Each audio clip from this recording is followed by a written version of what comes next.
श्री स्वामी समर्थ. नमस्कार स्वामी भक्तांना, तुमच्या सर्वांचे मनापासून स्वागत आहे. स्वामी तुमच्या सर्व चांगल्या इच्छा पूर्ण करो, सर्वांच्या चांगल्या मनोकामना पूर्ण करो आणि तुम्हाला सुखात आनंदात हसत खेळत ठेवो, हीच स्वामीचरणी प्रार्थना. श्री स्वामीनारायण समर्थ. अखंड विश्वाचे पालन आणि रक्षण करणाऱ्या त्या जगतपिता श्री स्वामी समर्थ महाराजांसमोर नतमस्तक होऊन आजच्या या व्हिडिओला सुरुवात करणार आहे. तुम्ही हा संदेश शेवटपर्यंत पाहावा अशी माझी इच्छा आहे आणि स्वामींची सुद्धा इच्छा आहे, जेणेकरून पुण्य तुमच्या पदरी पडेल आणि तुमचे जीवन सुख, समृद्धी आणि ऐश्वर्याने आणि आनंदाने भरून जाईल. आणि चॅनेलला सबस्क्राईब करून व्हिडिओला लाईक करायला विसरू नका. एका प्रसंगात भक्तांसाठी स्वामी समर्थ महाराजांनी अन्नपूर्णाचे रूप धारण केले.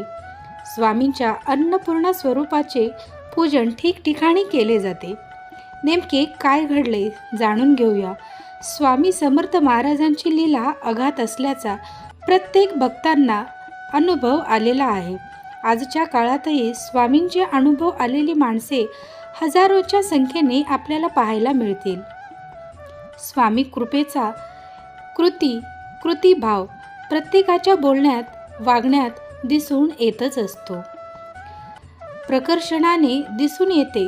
स्वामी समर्थ महाराजांनी अनेक भक्तांना वेळोवेळी मदत केल्याचे दिसून येते. आई आणि वडिलांसारखी माया करणारे आपले महाराज आहेत. त्यांच्या फक्त नावानेच संकट दूर पळून जाते. स्वामींची कृपा व्हायला कित्येक जन्मांचे पुण्य लागते, पण एकदा का स्वामींची कृपा लाभली तर जे ऋषीमुनींना सुद्धा अनेक वर्ष तपस्या करून जे लाभले नाही ते पुण्य पदरी पडते. स्वामींना आरंभही नाही आणि अंतही नाही, त्यांना जन्मही नाही आणि मरणही नाही, त्यांना स्वामींना माताही नाही आणि पिताही नाही. स्वामींना ओळखणे एवढे सोपे नाही आणि कथा अनुभव यातून स्वामी समर्थ महाराज आपल्या भक्ताला कधीही एकटे पडू देत नसत. हे स्पष्ट होते. भिवू नकोस, मी तुझ्या पाठीशी आहे. हा केवळ विश्वासाचा मंत्र नाही तर खूप स्वामींचा आशीर्वाद आहे. तुम्ही खरे स्वामी भक्त असाल तर स्वामींचा आशीर्वाद प्राप्त करून घेण्यासाठी आत्ताच आपल्या व्हिडिओला लाईक करा आणि कमेंट बॉक्समध्ये स्वामी तुमचा आशीर्वाद असाच राहू द्या असे टाईप करा. भाग्यवंत ठराल. अशक्यही शक्य करतील स्वामी, अशी अनेकांची श्रद्धा आहे. स्वामी समर्थ महाराजांनी अन्नपूर्णा रूप धारण केले असेच एका स्वामी भक्ताला आलेला अनुभव आपण आज या व्हिडिओमध्ये सांगणार आहोत. दोन फॅमिली साधारणपणे 5 वर्षापूर्वी फिरायला म्हणून लोणावळा येथे गेलेले होते. प्रवास रमणीय आणि छान झालेला. मुलांची कुरकुर तर चालूच होती. परतीच्या प्रवासासाठी नाशिकला निघालो आणि ट्रॅव्हलिंग अवघडत असल्यामुळे कधी प्रवास घाबरून केलाच नाही. घराची ओढ लागलेली म्हणून 4 दिवसानंतर परतीला लागलो आणि आजकाल काय तर सगळं शोधायला गुगल बाबा तर आहेतच आपल्या सोबतीला. पण त्यांचा भरोसा काय तो असा आणि नाशिक असे मॅपवर टाकून निघालो. रस्ते, गाव सगळं काही अनोळखी होतं. लोणावळा सोडला तर काय कुठून रस्ता दाखवला गुगल मॅपने. संध्याकाळी 4-5 वाजले होते, पण ते अगदी अनोळखी ठिकाण. पण भूकच जेवणाला लागलेली होती, पण अगदी अनोळखी ठिकाण, पण भूकच तितकी लागलेली आणि काय करणार म्हणून जेवण केलं. अगदी नेहमीप्रमाणे निघालो आणि खूपच आत्मविश्वास घेऊन अगदी नेहमीप्रमाणे एक छोटे साधारण अनोळखी गावाच्या सुमारास परत इकडे तिकडे अनोळखी गाव लागले. पण नाईलाज चहा शोधला, पण नाविलाजाने म्हणून आणि चहा ठिकाणी आम्ही चहा घेतला. वेळ तर खूप झालेली होती आणि भीतीही खूप वाटत होती. तिथे एक व्यक्ती भेटली. त्यांना नाशिक हायवे विचारला. गुगल मॅप होताच, पण आपलं लाईव्ह क्रॉस म्हणून त्यांनी सांगितलं सरळ मार्गाने जा. तसे प्रवास परत चालू होता. उजेड होताच, पण रस्ता अनोळखी लागला परत आणि अचानक वादळ आणि हलकासा पाऊस चालू झाला. प्रवास चालूच आहे. काही अंतरावर अचानक अंधारही खूप झालेला, त्यात मुसळधार पाऊस आणि दूरवर साधा एक दिवाही दिसत नव्हता. अगदी निर्माण आणि त्यात फक्त आमची गाडी. आणि मग तशा वातावरणात आम्ही 7 जण, पावसाचे असे एकांत रूप आम्ही 7 जणांनी पहिल्यांदाच पाहिले होते. आणि आमचे तर सगळे भान हरवून गेले होते. भीतीचे वातावरण झालेले होते की आता रस्ता शोधायचा तरी कसा. मोबाईल नेटवर्क पण जाम झाले होते. मग तर विचार खरं नाही, अवघड झालेलं होतं. पाऊस काही थांबायचे नाव घेत नव्हता. भीती इतकी दाटलेली होती की दिवसात तरी तारे दिसावे. सगळे बळ एकवटून फक्त स्वामींचा धावा. स्वामी नाम घेतानाही टेन्शन असे की काय होणार. यात सांगावे असे वाटते की आम्हाला पुढे रस्ता आहे की नाही हेही लक्षात येत नव्हते. बाहेर निर्मनुष्य जागा. गाडी न थांबवता येत होती कारण भीतीने अगदी थरकाप झालेला होता. अगदी कासवाच्या गतीने आमची गाडी चाललेली होती. फक्त पुढे रस्ता आहे की नाही सगळ्यात मोठी खात्री नव्हती. कारण काय, फक्त अंधार, आमची गाडी आणि निर्मनुष्य असे ठिकाण. स्वामींचा धावा चालूच होता. आणि कुठून काय ते अचानक एक व्यक्ती मोटारसायकलवरून शेजारून निघाला आणि त्यांनी फक्त हात दाखवला की सरळ जा. बरं, रस्ता दिसत नसताना जावं कसा, पण तरीही सरळ म्हणून निघालोच. आणि बरोबरीने त्या व्यक्तीला शोधतोय, पण आहेच कुठे. आम्हाला तर रस्ता दिसतच नव्हता. पण अगदी काही क्षणातच ती व्यक्ती दिसेनाशी झाली, जी मागे पुढे आजूबाजूला कुठेच दिसत नव्हती.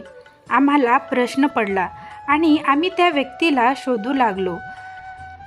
आणि आम्ही त्या व्यक्तीला बघतोय ती कुठे गेली, पण काहीच नाही. आणि काही वेळानंतर आम्ही एका रस्त्याला लागलो जिकडे दूरवर लाईट दिसू लागली आणि गावही आले.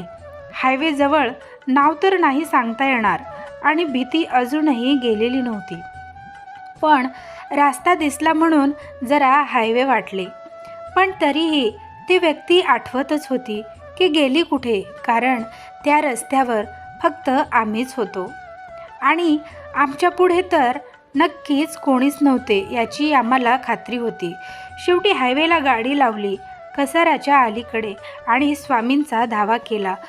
आणि तेव्हा आम्ही घरी पोहोचलो नव्हतो, म्हणून मी परत स्वामींचे मनात आभार आणि खूप खूप जप चालूच केला. आणि परत ती व्यक्ती कोण असा प्रश्न पडला. असं करता करता घरी पोहोचलो.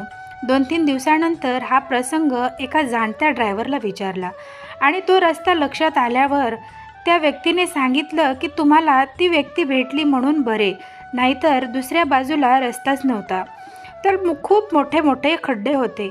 बरं झालं की त्या व्यक्तीचं ऐकूनच तुम्ही सरळ आलात. हे ऐकून तर धक्काच बसला की काय होते हे संकेत. स्वामींना खूप असे धन्यवाद दिलेत आणि ती व्यक्ती ही स्वामी रूपात येऊन मार्ग दाखवून गेली. आणि स्वामी नामाचा प्रत्यय आला की त्या दिवशी स्वामी होते पाठीशी, म्हणून सुखरूप घरी पोहोचलो. अजून स्वामी सेवा म्हणजे काय हे वेगळं सांगू नकोस. श्री स्वामी समर्थ. हे माझी आई, तुला कोटी कोटी धन्यवाद. स्वामीराया, आमच्या जीवनात कोणतीही समस्या असू दे, कोणतीही अडचण असू दे, त्या सर्वांची उत्तर तूच आहेस. जेव्हा आम्ही तुला हाक देतो तेव्हा तू विविध रूपाने विविध लोकांच्याद्वारे आम्हाला मार्गदर्शन करत असतोस, आम्हाला दिशा दाखवत असतोस. कर्मसंकेत देऊन समस्यांचे निवारण हे स्वामीराया तुम्ही नेहमीच तुमच्या भक्तांसोबत करीत असतात. स्वामी समर्था, तुझी आमच्यावर अनंत उपकार आहेत. तुझ्या उपकाराची परतफेड करण्याची आमची पात्रतासुद्धा नाही. ह्या जन्मी काय, आणखी कित्येक जन्मात तुझ्या उपकाराची परतफेड होऊच शकणार नाही. आम्हाला फक्त इतकेच वरदान दे की तुझे नाम सतत आमच्या ओठावर राहू दे, तुझे चिंतन आमच्या हृदयात सदैव होऊ दे, कारण तू सोडून ह्या जगात आम्हाला दुसरं कोणीही नाही.